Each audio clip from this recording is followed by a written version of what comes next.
오늘 설교 말씀을 통해서 나는 질서의식이 있는 사람인지 한번 돌아보는 시간이 되기를 바랍니다. 내가 질서의식이 좀 있는 사람이라면 어느 정도인지 한번 돌아보시고요. 우리 삶의 질서의식을 갖고 산다는 게 얼마나 중요한 건지도 한번 이 시간 통해서 좀 생각을 좀 하기를 바랍니다. 우리가 이제 여러 나라들을 이렇게 좀 다녀다 보면 확연하게 차이가 나는 게 선진국, 후진국의 차이가 드러납니다. 그 차이점들이 여러 가지가 있을 수 있을 거예요. 문명의 발전상이라고 해서 어떤 첨단 시설이 얼마나 잘 돼 있는가의 차이도 있고, 고층 빌딩이 얼마나 있는가, 혹은 교통편이 어떤가, 뭐 이런 것들로도 선진국, 후진국을 좀 나눌 수가 있을 겁니다. 혹은 사람들이 가지고 있는 세련미, 교양, 혹은 색상, 디자인, 뭐 청결도 이런 걸로도 선진국, 후진국이 좀 나눠질 수 있고요. 혹은 후진국의 사람들일수록 보통 보면은 의지력이 약해요. 그래서 타인에 대한, 다른 나라나 타인에 대한 의타심이 굉장히 강하고 독립심이 약하고, 그리고 현실에 안주하려는 경향들이 있죠. 그래서 보통 후진국들은 발전을 잘 못합니다. 그런데 이런저런 여러 가지가 있지만 그 중에 선진국, 후진국의 차이점을 하나 든다면 질서와 무질서입니다. 후진국의 특징일수록 무질서합니다. 거리가 무질서하고 또 사람도 상당히 무질서한 것을 보게 됩니다. 쓰레기를 아무데나 막 버린 그러한 현장은 뭐 심심치 않게 목격이 되어지죠.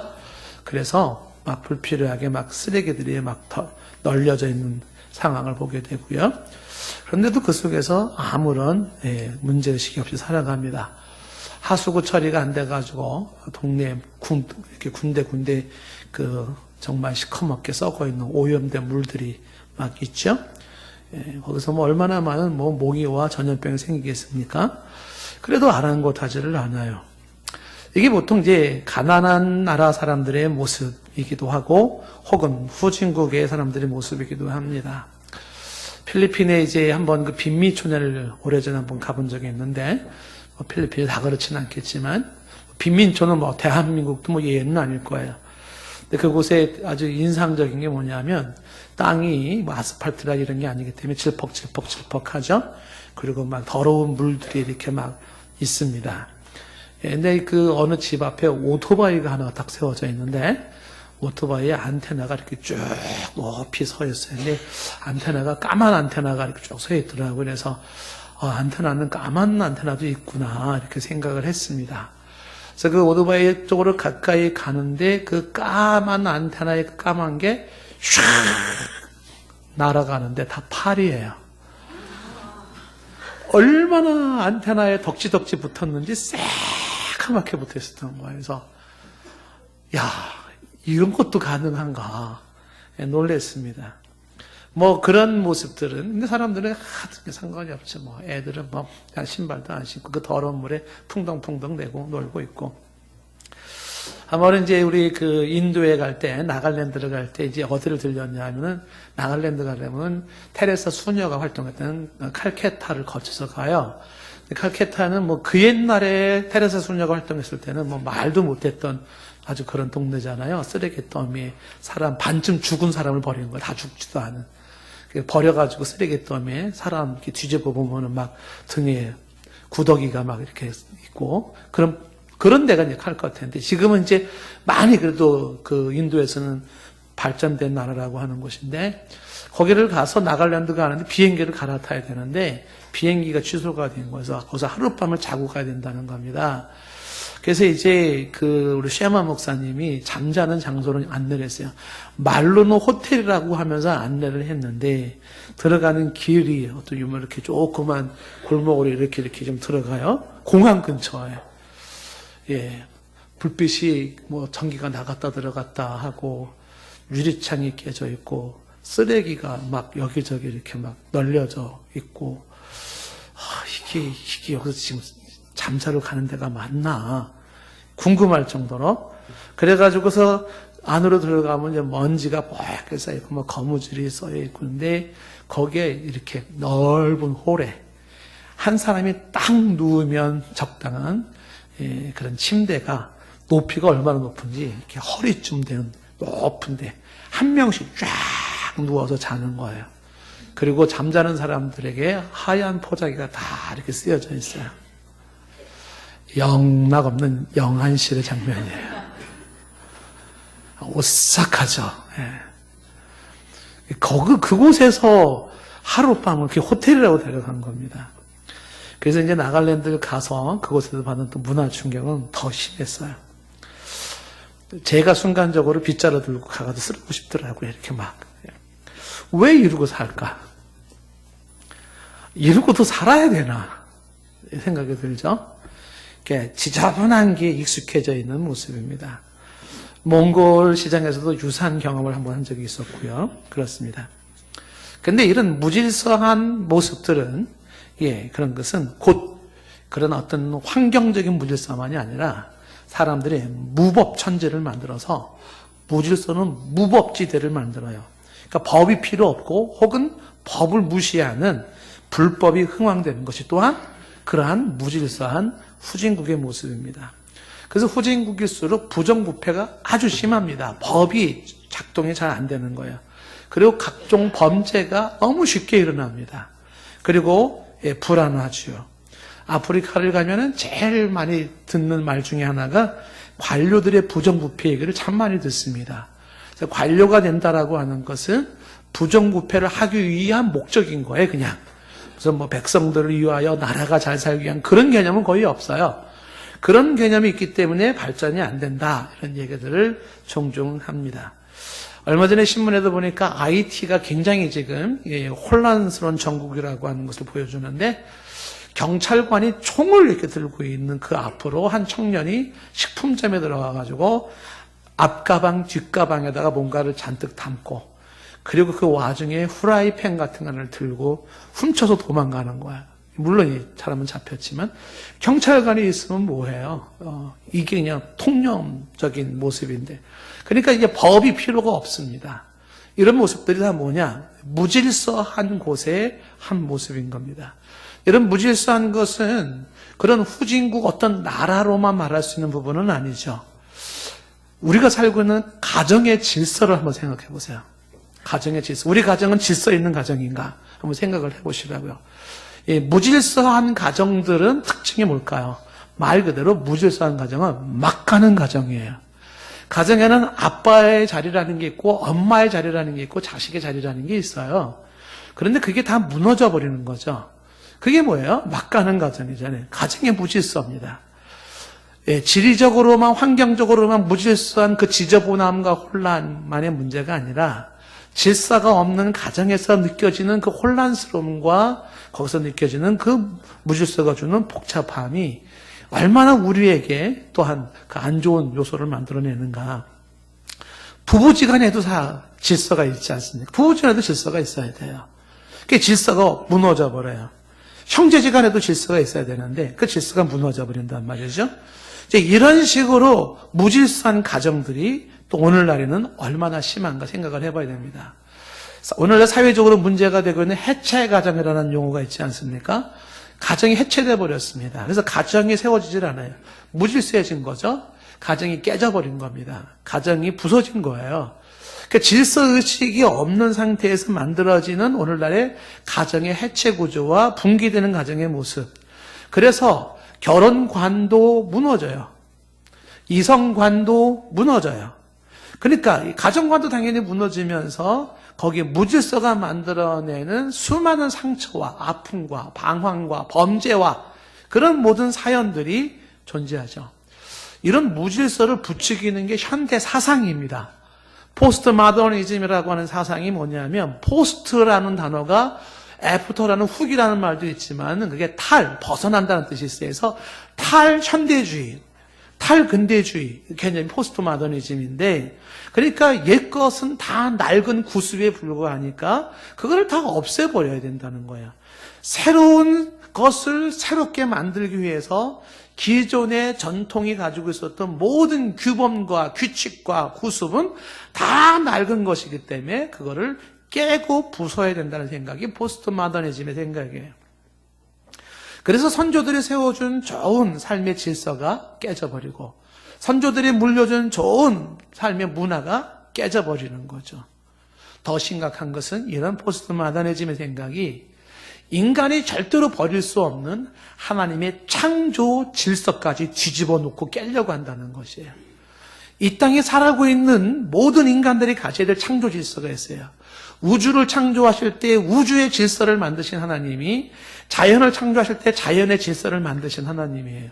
그리고 인간이 살아가면서 가져야 될 질서를 주신 분이 하나님입니다. 이게 십계명의 대표적으로 하나님과 인간 사이에 지켜야 될 질서가 1계명부터 4계명까지, 그 다음에 인간과 인간 사이에 지켜야 되는 질서가 5계명부터 10계명까지 아닙니까?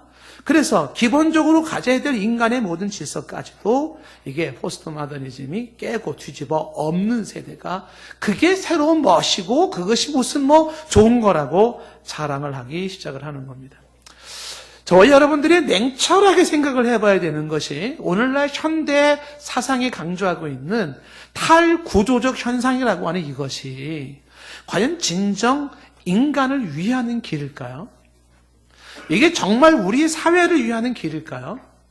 이런 탈구조적인 모든 걸 비정상적으로 나아가는 것이 남자가 아니고 여자가 아닌 동성애를 강조하는 게 인권이라고 강조하는 이런 사회에 여기에 진짜 행복이 있을까요? 냉철하게 생각을 해보셔야 돼요. 하나님이 주신 창조 질서까지 깨면서까지 거기에 인간의 진정한 아름다움과 행복이 있는 것일까? 무질서가 만들어내는 이 비극은 자연 생태계 환경 요인뿐만이 아니죠. 온갖 더러움 속에는 뭐가 있습니까? 병균이 있고 거기서 뭔가 질병이 있는 거예요. 그거 마찬가지로 가정도 가정이고 인생도 삶의 질서가 있어야 돼요. 자기 인생이. 삶의 질서가 있어야 되고 생각에도 질서가 있어야 되는 거예요. 그리고 영혼에도 질서가 있어야 되는 것이고, 이런 질서가 없을 때 그 무질서가 만들어내는 혼란, 혼잡, 거기서 주어지는 좌충우돌의 엉망진창의 모습들은 누가 보장을 할까요? 질서라는 것은 굉장히 중요한 건데 언제부턴가 이런 부분에 대한 의식을 제대로 교육받지 못하고 자란 우리의 현실이 안타깝습니다. 시간 사용에도 질서가 필요해요. 종종 사람들이 분주하고 바쁜 사람들의 특징이 찰스 험멜의 말을 빌리자면 시간 사용의 무질서 때문에 그렇다는 거예요. 그래서 찰스 험멜이 늘 급한 일로 쫓기는 삶이라는 책에서 그가 이렇게 강조하잖아요. 인생의 후회와 인생의 좌절은 어디서 오는가? 살면서 굳이 안 해도 되는 일을 하고 꼭 해야 하는 일을 하지 않을 때 주어지는 좌절과 후회가 있다는 겁니다. 꼭 안 해도 되는 일은 그렇게 기를 쓰고 하고 꼭 해야 되는 일을 하지 않는 이런 원인이 뭐냐 이거죠. 이게 찰스 햄멜이 말하고 싶은 거죠. 인생의 비극은 실패가 아니라 쓸데없는 일에 성공하는 거다. 실패가 인생의 비극이 아니에요. 쓸데없는 일에 성공하는 게 그게 비극인 거예요. 그래서 우리로 인생에는 중요한 게 있고 덜 중요한 게 있는데 그 중요한 거를 밀어내는 것이 중요하지 않은 긴급한 일이라는 거죠. 이 긴급한 일이라는 게 뭐냐면 찰스 험멜이 이렇게 말하죠. 긴급한 일의 횡포라 그래, 횡포. 중요하지도 않은 긴급한 일들이 갑자기 걸려온 전화라든지 갑자기 찾아온 문자라든지 갑자기 온 이메일이라든지 상품성 광고라든지 누가 찾아온 모습이라든지 수많이 갑작스럽게 등장되는 수많은 일들에 의해서 마땅히 내가 해야 할 중요한 일들은 다 못하고 있다는 것이에요. 귀담아 들을 만한 얘기 아니겠습니까? 그래서 진짜 해야 될 거는 못하고 할 필요가 없는 것을 함으로써 그리고 되돌아보면서 좌절하고 후회하는 게 인생이라는 겁니다. 그래서 찰스 험멜이 예를 들기를 예수 그리스도의 삶을 예를 들어요. 예수 그리스도의 삶을 보면 예수님은 모든 것을 많이 다 하지 않았다는 거예요. 예수님의 삶은 굉장히 심플했다는 겁니다. 예수님은 중요한 걸 했다는 겁니다. 그게 뭐예요? 아버지께서 나에게 하라고 하신 그 일을 했다는 겁니다. 예수님은 해외여행을 다녀본 적이 없어요. 예수님은 수많은 우리가 하는 모든 자동차 운전도 해본 적이 없고 다른 거 해본 적이 없어요. 단지 아버지께서 내게 하라고 하신 그 일을 이루어 드렸어요. 그리고 유감없이 33살의 젊은 나이에 다 이루었다라고 말할 수가 있었어요. 우리에게도 모든 걸 다 해야 한다는 그러한 요구는 없습니다. 중요한 것, 아버지가 내게 하라고 하신 것, 그것이 하나님의 나라를 이루는 것이고, 그것이 아버지와 나의 관계에서 기도하는 일이고, 그리고 성경 보는 일이고, 예비하며 전도하는 일이고, 이웃을 사랑하는 일일진데, 이런 심플한 인생을 살아가는 그의 모습 속에 결론은 뭡니까? 그렇게 산 사람이 가장 위대한 삶을 살았다는 평가를 받는다는 거예요. 무질서를 추방해야 됩니다. 삶의 질서를 잡아야 되고, 시간 사용의 질서를 잡아야 되고, 우리의 모든 부분에 질서 의식이 살아나야 합니다. 우리가 고린도전서 14장을 보고 있는데, 이 14장은 어떻게 보면 이거는 방언에 관한 것과 예언에 관한 이야기로 이야기가 쭉 이어집니다. 그런데 가만히 들여다보니까 방언보다 예언을 더 권면하는 이유가, 예언은 하나님의 말씀을 대언하는 거라 그랬죠. 점치는 행위가 아니라 그랬습니다. 그래서 그 하나님 말씀을 대언하는 걸 권면하는 이유가 왜 그랬습니까? 그 예언이 교회를 세운다는, 교회의 덕을 세운다. 그리고 이 예언의 말씀이 어떻게 해요? 사람들을 세워준다는 거예요. 그리고 이 예언의 말씀이 어떻게 돼요? 우리의 지혜, 사고력을 어른스럽게 만들어준다는 거예요. 지난주 말씀이잖아요. 사고력, 판단력이라고 하는 이 지혜를 어린아이 수준이 아니라 장성한 사람으로 세워주는 것이 예언의 말씀입니다. 그래서 교회가 방언에 치우치지 마라, 방언이 나쁘다는 게 아니잖아요. 그리고 예언을 강조하는 거죠. 오늘 고린도서 14장을 끝내면서 예언을 강조하는 또 하나의 이유가 왜 그러냐 하면, 바로 이러한 예언의 모습 속에 질서가 주어진다는 거예요. 교회의 질서를 위해서예요. 교회의 덕을 세우기 위하여, 타인의 사람들을 세우기 위하여, 장성한 지혜를 위하여, 그리고 하나 더 질서를 위하여 이거를 강조하고 있습니다. 그래서 우리는 오늘 말씀을 질서라는 관점에서 이 말씀을 보고 싶은 것이죠. 질서의식의 중요성을 찾고 싶은 것입니다. 그리고 도전받고 싶은 겁니다. 오늘 말씀 26절에 보면 대원칙을 하나 세웠죠. 대원칙이 뭐냐면, 형제들아 어찌할까? 너희가 모일 때에는 각각 찬송시도 있고 가르치는 말씀도 있고 계시도 있고 방언도 있고 통역도 있고, 이 찬송시, 가르치는 말씀, 계시, 방언, 통역이라고 하는 것은 당시에 고린도 교회의 예배 순서예요. 고린도 교회 가는 사람들이 가지고 있는 예배의 요소들입니다. 그런데 이 모든 것이 있다 할지라도 중요한 대원칙이 뭡니까? 이 모든 것은 덕을 세우기 위하여 하라는 거죠. 우리는 그동안 계속 강조를 해왔고 말씀을 보았어요. 덕을 세운다라는 말씀들을 여러 가지 말씀을 보았습니다. 14장에서만도 덕에 대한 얘기가 여러 번 나와요. 3절과 4절과 5절과 12절과 계속 나오는 말씀 아니었습니까? 그 덕이 뭐라 그랬습니까? 덕을 세운다는 것은요, 이게 영어로 buildup이에요. 그러니까 건설한다, 집을 세운다가 덕입니다. 덕스럽다라고 하는 것은 은혜롭다, 유익을 끼친다, 이롭게 한다는 겁니다. 내 자신에게도 이롭고 타인에게도 이롭고 공동체에게도 이로운 게 덕스러운 거예요. 그 덕스러우면은 은혜롭고 포근하고 거기에는 넉넉함이 있습니다. 이런 덕스러움은요, 질서가 잡힐 때 가능하다는 거예요. 그래서 질서 정연하다를 덕스럽다랑 같은 용어로 바꿔 쓸 수가 있습니다. 성경은 예를 듭니다. 어떤 예를 드냐면 방언의 예를 드는데, 방언의 질서를 27절과 28절에 말하고 있죠. 방언의 질서. 방언의 어떤 질서를 말하고 있습니까? 27절에 보면 방언할 때는 2사람이나 3사람으로 하라는 숫자를 정합니다.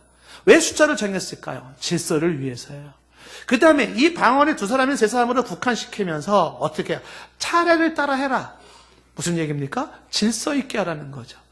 무질서 하면 안 돼요. 질서 있게 해야 돼. 차례를 따라서 순서대로 하라 얘기를 하고 있는 것입니다. 차례를 따라서. 여러분 예배 끝나면 6층에서 식사하죠. 동산교회 좋은 전통이 뭡니까? 식사할 때 줄을 쫙 서잖아요. 네. 여긴 예외도 없습니다. 예외도 없어요. 다 줄을 서야 됩니다. 저도 쭉 뒤에 밥 먹으려고 서 있으면 배고파 들어왔나. 혹시 그런 생각 안 들어요? 예, 그런 생각 가질 필요는 없어요. 그렇죠? 예. 그러나 다 질서. 이게 좋은 전통입니다. 줄 서는 거예요. 바로 그러고요. 차례를 따라, 순서를 따라 이렇게 얘기를 하고 있는 것이죠. 그러면서 방언의 질서 중에 하나가 뭘 말하고 있냐 하면 27절 끝에 보면 한 사람이 통역하라는 거죠. 다시 말하면 공식적인 석상에서 방언하는 자것은 반드시 질서를 위해서 통역자가 요청이 되어지는 겁니다. 28절 말씀에 만약에 통역자가 없으면 28절 어떻게 돼요? 그때는 잠잠해. 방언하지 말라는 겁니다. 잠잠하라는 겁니다. 그리고 굳이 하고 싶으면 자기와 하나님과 둘만이 사적인 방언을 하라는 거지 공적인 방언은 하지 말아라 얘기를 하는 겁니다. 통역자가 없으면 어떻게 하라고요? 잠잠하라. 질서를 아는 자들은요 때로는 잠잠하죠. 말할 때와 침묵할 때를 아는 자는 질서를 아는 자예요. 질서를 모르는 자는 말할 때와 침묵할 때 구분을 못해요. 그러나 질서를 알기 때문에 어떻게 해요? 아, 지금은 잠잠해야 될 때구나. 그러면 잠잠하고 말을 안 하는 게 질서를 가지고 있는 선진형의 그런 사람이에요. 근데 이거 구분을 못하면 저 후진형의 파리떼가 끓고 있는 인생이 되는 거예요. 지저분한 인생이, 혼란스러운 인생이 되는 겁니다. 제가 말을 조금 약간씩 자극적으로 얘기를 하죠. 정신 차리자는 얘기죠. 인생이 쓰레기 인생이 돼서는 안 되잖아요. 이런 표현은 또 왜 써요, 그렇죠? 좀 잔잔한 표현 쓰면 얼마나 좋겠어요. 우아한 표현을. 근데 이렇게 막 자극을 안 주면 정신을 못 차려요. 우리 교회 말고요. 저기 어느 교회가 그래서 그 교회가 이제 우리 교회 설교를 홈페이지를 계속 듣거든 사람들이 많이 들어요. 보니까는 전 세계에서 듣더라고요. 그 홈페이지 접속한 걸 이렇게 보니까는. 자, 그래서 지금 뭐를 얘기를 하는 거냐면 때로는 잠잠해라. 통역할 자가 없을 때는. 말할 때 침묵하는 것도 부적절한 것이고요. 침묵해야 될 때 말하는 것도 부적절한 거예요. 대화를 하더라도 질서를 아는 사람은요, 혼자만 막 말하지 않죠. 예, 다른 사람 이야기 시간을 주고 듣고 주거니 받거니 하잖아요. 근데 혼자만 막 자기 말만 하는 사람은 질서를 모르는 사람이죠. 방언의 질서뿐만이 아니에요.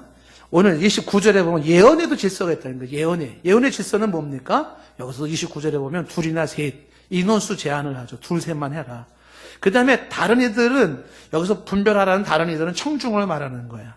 방언은 통역자가 필요하지만 예언이 있을 때는요, 분별이 필요합니다. 이게 진짜 하나님의 말씀인지 아닌지를 분별하라는 거죠. 질서를 위해서입니다. 그 다음에 30절에도 이렇게 말씀하고 있죠. 만일 곁에 앉아있는 다른 이에게 계시가 있으면, 이 계시가 있다는 건 예언을 하기 위한 계시잖아요. 또 다른 사람에게도 예언이 주어질 수 있어요. 하나님 말씀이 주어질 수 있습니다. 그때는 어떻게 해요? 먼저 하는 자는 또 어떻게 해요? 참잠하라는 거죠. 침묵을 지키라는 것입니다. 그래서 한 사람의 예언의 독주를 막는 겁니다. 다른 사람에게도 기회를 주어서 어떻게 해요? 질서 있는 집회, 질서 있는 모습을 유지하라고 하는 것이죠. 예전에 D.L. 무디의 집회 때 그런 얘기가 있는데 한 분이 대표기도를 너무 오랫동안 하시는 분이 계셨던 모양이에요. 얼마나 오랫동안 하는지 사람들이 다 질렸습니다. 지쳤어요. 그러니까 D.L. 무디 목사님이 기도하고 있는데 나와가지고서 사람들한테 말을 한 거예요. 여러분, 여기 있는 우리 프랭크 형이 기도를 하고 있는 동안 우리는 다 같이 찬송을 부르겠습니다. 그리고 찬송을 부른 거예요. 이렇게. 한쪽은 기도, 한쪽은 막 찬송을 부르는 겁니다. 근데 그때 청중 중에 세 가족의 한 명 초신자가 기도에 질려가지고 몸을 막 비비꼬고 있다가 찬송 부르는 D.L. 무디 목사님의 그 센스에 감동이 돼가지고 예수 믿기로 작정을 했대요. 이거 굉장히 또 센스지 않겠습니까? 제가 우리 대표 기도 하시는 분들한테 종종 얘기하잖아요. 대표 기도는 이렇게 앞에서 설교하는 시간이 아니기 때문에 설교하려고 하지 마라. 종이에 써가지고 해라. 2분, 3분을 넘기지 말라. 얘기를 하잖아요. 예전에 어느 교회에서는요, 대표교 하는 분이 시작하면 하나님이 창세기 1장 1절부터 요한계시록 22장까지 그래서 태초에 하나님의 천지를 창조하시라. 땅이 혼돈하며 공허하며 흑암의 깊은 수면에 있고 하나님의 신이 있으면 운행하시되 빛이 있으라니 빛이 있었고 쫙 그러니까 사람들이 막 질려가지고요. 나중에 다 기도 도중에 다 가버렸대요. 다 이렇게 집으로 가버렸대요. 이번에 기도 끝나고 나니까는 청중이 하나도 없고 뒤에 그냥 목사님은 천장 보고 이러고 있더라는 거 아니에요. 기도하신 분이 목사님한테 물었대요. 청중 다 언제 갔냐고. 목사님 하는 말이 아브라함 때 다 갔대요. 그래. 언제 아브라함 때 다 갔지. 그래. 아브라함 때 다 가버렸어요. 모세도 안 왔어요, 아직. 다 가버렸어.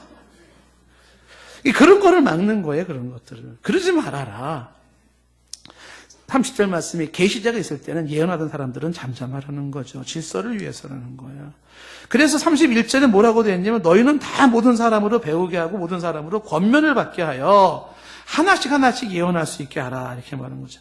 하나씩 하나씩이 뭡니까? 한 사람 한 사람 순서대로를 말하는 거예요. 질서 있게 하라는 거죠. 그런 질서 있는 예언에서 어떤 일이 벌어져요? 사람들이 배우게도 되고 사람들이 권면을 받게 된다는 것입니다. 예언의 기능을 지난번에 말씀드렸잖아요. 예언의 말씀, 하나님 말씀의 기능이 뭐예요? 24절과 25절에 봤을 때 24절 끝에 보면은 그 예언의 말씀이 책망을 주고 판단을 주잖아요. 그래서 예언의 하나님 말씀을 들음으로 책망을 듣고 판단을 받아서 25절에 숨은 일들이 드러나요? 죄들이 드러나요? 엎드린다는 게 뭡니까? 엎드린다는 건 회개하는 거잖아요. 그 회개의 결단이 있을 때 하나님께 대한 경배가 진정한 예배가 되고 사람들은 하나님이 참으로 너희 가운데 계신다고 전파된다는 거 아닙니까? 이런 지적인 성장이 이루어지는 것은 하나님의 말씀을 귀담아 들음으로 말미암아 내 모든 죄에 대해서 책망을 받고 내 모든 죄에 대해 판단을 받고 그리고 회개를 통해서 이루어지는 이게 사람을 세우고 내가 성장하고 공동체의 덕이 세워지는 모습이라는 것이죠. 이렇게 하도록 지금 31절에 뭐라 그래요? 하나씩 너나 나나 막 얘기하지 말고 그게 질서 있게 하라고 말씀을 해주고 있는 것입니다. 32절에 예언하는 자들의 영은 다른 예언하는 자들에 의해서 제재를 받게 되어진다고 되어 있는데 은사가 때로는 중단될 필요가 있다는 거예요. 질서를 위해서. 은사의 편협함이나 은사의 독선은 교회의 질서나 덕을 해친다는 겁니다. 자, 이런 얘기를 하면서 말하고 싶었던 핵심 포인트는 바로 33절 그 다음 절인 거죠. 다 같이 시작. 하나님은 무질서의 하나님이 아니시오. 오직 화평의 하나님이시니라. 여기까지. 하나님은 어떤 하나님이 아니시오? 무질서의 하나님이 아니에요. 우리 하나님은 질서의 하나님인 줄로 믿습니다. 그 질서의 하나님은 다른 말로 하면 화평의 하나님이에요. 무질서, 혼란과 혼돈, 무법의 상태에서는 화평이 주어지지 않아요. 그 화평이라는 평화는 바로 이 질서 준법에서 주어지는 것입니다. 하나님은 그런 하나님이에요. 좀 전에 말했던 것처럼 하나님이 천지를 창조하기 이전에 창세기 1장 2절 말씀은 창조 이전의 세상은 혼돈과 공허와 흑암입니다. 이런 세상 속에 질서의 하나님이 임하심으로 빛이 있으라며 빛이 있음으로 말미암아 세상이 어떻게 됐습니까? 질서가 잡힌 거예요. 그래서 카오스라는 혼란이 코스모스라고 하는 질서가 되는 거예요. 코스모스, 우주와 질서라는 뜻을 가지고 있잖아요. 카오스 상태를 하나님은 원치 않냐고 코스모스 상태를 원하시는 하나님께서 질서를 원하시는 거죠. 지금도 우리의 인생이 복잡하고 산만하고 무질서하다면 주 하나님을 중심으로 하여 삶의 질서, 인생의 질서가 잡히기를 축복합니다. 삼위일체 하나님의 존재 자체가 질서 아닙니까? 그런 질서의 하나님이 인간과 역사에 대한 목표를 가지시고 질서 있게 섭리를 해나가시는 것이에요. 하나님은 무질서한 하나님이 아닙니다. 질서의 하나님이고 화평의 하나님이십니다. 질서의식을 갖는 게 이래도 중요한 거죠. 34절 말씀에서부터 여자들은 말하지 마라, 교회에서 잠잠하라는 얘기를 하고 있습니다. 이건 여러분 좀 더 시간을 내서 말을 해야 되겠지만 여기서 여자는 교회에서 잠잠하라는 이 말의 의미가 여러 해석이 돼서 지금도 논란의 여지가 많지 않습니까? 근데 교회에서 여성의 침묵은 여성에게만 해당되는 게 아니죠. 우리가 좀 전에 보았지만 남자에게도 침묵이 필요해. 교회에서. 언제? 28절 말씀에 통역자가 없을 때 잠잠하라. 그리고 30절 말씀에 다른 사람이 계시를 받았을 때 잠잠하라는 거잖아요. 그러니까 남자나 여자나 공이 교회에서는 잠잠해야 될 때가 있다는 것입니다. 그런데 이 여자들을 강조하는 이유는 그 여자들이 가지고 있는 요인 중에 하나가 뭐냐면 당시에 교회의 무질서 혼돈의 주 원인이 여자들이 있었다는 거죠. 그래서 여자들은 교회에서는 잠잠하라고 말씀하고 있는 거죠. 이 부분은요, 굉장히 폭넓은 의미에서 해석이 가능할 수 있기 때문에 많은 사람들의 의견이 분분할 수 있습니다. 하나님의 창조 질서로 이해할 때 공적인 선포는 남성의 몫이라고 보는 것이 보통 우리 교단의 모습이기도 해요. 그래서 여성 목사를 안수를 주지 않죠. 여자 목사님들을 인정 안 한다는 게 타 교단이 인정을 하더라도 저희 교단에서는 여자들은 목사 안수를 주지를 않죠. 이유는 이것은 문화적인 요소로 보지 않는 거죠. 여성이 안수를 받는다, 목사가 된다는 건 문화적인 요인이 아니라 하나님의 창조 질서의 말씀의 본질이라고 보는 것이 우리 교단의 입장이에요. 그렇기 때문에 우리는 지금은 안 주죠. 그것이 하나님께서는 공적인 선포의 권세를 남성에게 주었다는 창조 질서로 성경적 원리로 다 받아들이기 때문에 그런 것입니다. 이유야 어떻든지 간에 요는 뭡니까? 조용할 땐 조용히 해야 된다는 거예요. 근데 그거를 몰라요. 왜? 질서의식이 없기 때문에. 그래서 조용히 해라. 뭐 물을 게 있으면 집에서 남편에게 물으라는 35절 말씀도 집과 교회를 대조시키잖아요. 그러니까 교회에서 밑도 끝도 없이 막 질문하고 얘기하면서 혼란스럽게 하지 말고 개인적인 질문은 집에 가서 남편에게 조용히 물어라. 강조하는 게 뭐겠습니까? 공공의 질서를 깨지 말아라. 교회의 질서를 깨지 마라. 이거를 강조하고 있는 것입니다. 고린도서 14장의 결론으로 이제 예언과 방언을 얘기하면서 이런 결론이 하나 내려집니다. 40절 말씀에 넘어가서 한번 다 같이 해볼까요? 40절 시작. 모든 것을 품위 있게 하고 질서 있게 하라. 모든 것이라는 게 은사를 포함해서 방언이든 예언이든 혹은 그 어떤 거든지 모든 것은 품위 있게 하라. 그리고 질서 있게 하라. 여기 품위 있게라는 말이 적당하게 하라. 혹은 알맞게 하라는 것입니다. 질서 있게라는 게 뭐예요? 순서대로 조화롭게 하라는 겁니다. 여러분 알다시피 질서라는 말의 뜻이 뭡니까? 차례대로 혹은 순서대로 절차대로를 말하는 거예요. 순서를 지켜라, 차례를 지켜라, 절차를 지켜라는 것이죠. 사물들이 규칙적으로 배치되거나 배열된 것도 질서정연하다고 얘기를 하는 것이죠. 선과 후가 있다는 것입니다. 이게 질서라는 것이에요. 그래서 여러분 예를 들면 책상 서랍이 질서 있게 잘 정리되어 있으면 어떻게 됩니까? 그러면 같은 공간에 여러 개를 놓을 수가 있고요. 쉽게 사용할 수가 있지 않습니까? 이게 질서예요. 예? 굳이 이런 예를 들어야 될지 모르겠지만 집에 싱크대가 무질서하다. 또 이 예는 또 왜 예를 드나? 예. 그러면 어떻게 돼요? 그러면 수납 공간이 부족해서 넣어놓을 데가 없어요. 예. 그리고 뭘 찾아 쓰려면 힘들어요. 그리고 그런 무질서한 곳에는 있잖아요. 바퀴벌레 생겨요. 질서의식이 그래서 중요하다라는 것입니다. 질서. 그러니까 모든 사물이나 삶에 있어서의 질서. 우리가 사회에서 공공질서를 강조하잖아요. 공공질서 지켜야 됩니다. 줄을 쓸 줄 알아야 되고요. 기다릴 줄을 알아야 되는 거예요. 그거 왜 그럽니까? 질서 때문에 그러는 거죠. 한국 사람들이 요즘은 뭐 버스 탈 때 보고 지하철 탈 때 보면 줄 서는 사람들도 많이 있긴 하는데 거의 막 안 쓰다가 전철이 오면은 막 달려가잖아요. 미국 시민권을 가진 사람이랑 얘기를 했습니다. 왜 한국 사람들은 이렇게 줄을 잘 못 쓸까? 미국 사람들은 줄 서가지고 2시간이고 3시간이고 자기 몫이 올 때까지 기다리거든요. 근데 한국 사람들은 못 기다립니다. 막 치고 들어가고 하죠. 왜 그럴까? 이유를 그분이 이렇게 얘기하더라고요. 가난한 나라들의 특징은 기다렸다가는 내 몫이 안 온다는 거예요. 기다렸다가 손해본 게 한두 번이 아니에요. 그러니까 어떻게 해요? 기다릴 수가 없는 거죠. 내 몫을 찾아 먹으려고 그러면은요, 치고 들어가야 돼. 새치기 해야 되고, 막 가야 된다는 거예요. 근데 물자가 넉넉한 나라는요, 2시간, 3시간 기다려도 결국 내 몫은 와요. 그러니까 기다린다는 거예요. 그래서 가난한 사람들의 특징이 뭐냐면, 아하, 그래서 내 몫이 안 오니까 질서를 안 지키는구나. 설득력 있는 이야기라는 생각이 들어지기도 합니다. 그런데 중요한 게 뭐예요? 그럼에도 불구하고 질서가 주는 아름다움을 생각해야 돼요. 무질서가 주는 혼돈을 생각해야 돼요. 여러분 우리가 어디 갈 때 직장을 가거나 사회생활할 때도 공공장소의 권위, 어소리티를 가진 자를 존중하잖아요. 크리스찬들 왜 그래요? 그 사람이 좋아서, 그 사람이 잘나서 그런 개념이 아니에요. 포지션이 갖는 그 권위 때문에 어떻게 해요? 존중함으로써 사회적 질서를 잡는 거잖아요. 이게 질서를 잡는 거예요.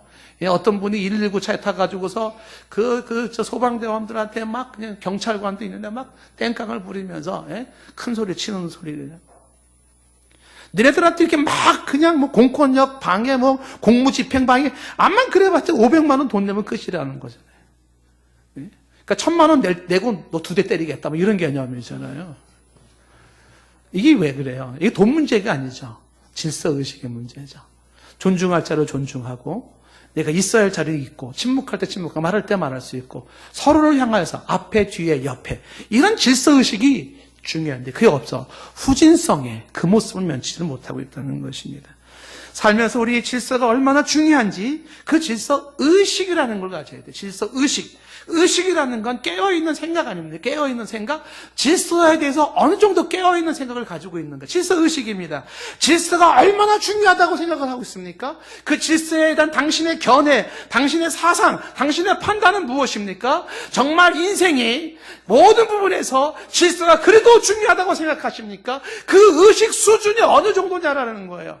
질서의 하나님은 모든 것이 질서 있게 이루어지기를 원하고 있는데 삶도 질서가 있어야 되고 생각도 질서가 있어야 되고 영적인 질서가 있어야 되고 가정도 질서가 있어야 되고 사회도 질서가 있어야 되고 모든 것이 질서가 있어야 되는 것인데 그 질서를 깨트리고 살아가는 그 삶이 모습은 아닌가. 여기서 질서 의식 수준이라고 하는 부분을 우리가 얘기되는 거죠.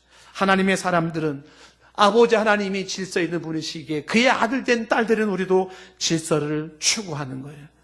아버지 하나님은 품이 있는 하나님이시기 때문에 우리도 품이 있는 삶을 살아가는 거죠. 그 품이 있는다는 게 뭡니까? 질서를 지키는 겁니다. 질서는 편리한 거고 무질서는 불편한 거예요. 이런 의식을 가져야 돼요. 질서에 자유가 있고 무질서에는 방종이 있을 뿐입니다. 질서에는 높은 생산성이 나타나지만 무질서에는 낮은 생산성이 나타나요. 효과와 비효과는 질서와 무질서의 차이가 납니다. 진정한 효과를 많이 볼 수 있는 건 질서에서 나오는 것이고 그리고 비효과는 무질서에서 나오는 겁니다. 질서는 단정함이고 무질서는 어지러움이에요. 질서가 아름답다고 생각을 해야 되고 무질서는 추한 거라고 생각을 해야 돼요. 질서는 안정적이고 그리고 무질서는 불안정하다는 생각을 가져주셔야 돼요. 그래서 우리 속에는 질서의식이 살아 있어야 합니다. 어린 시절부터 이런 의식 구조를 키워주지 못한 우리들의 삶의 현장일지라도 지금이라도 우리들뿐만 아니라 우리 자손 대대에 질서의 소중함과 질서의 아름다움을 가르쳐줘서 이 철학과 이 의식이 우리 가운데 키워져야만 하는 것입니다. 버스를 탈 때, 걸어 다닐 때 삐죽고 사람들 막 들어가지 말고 기다려주는 거죠.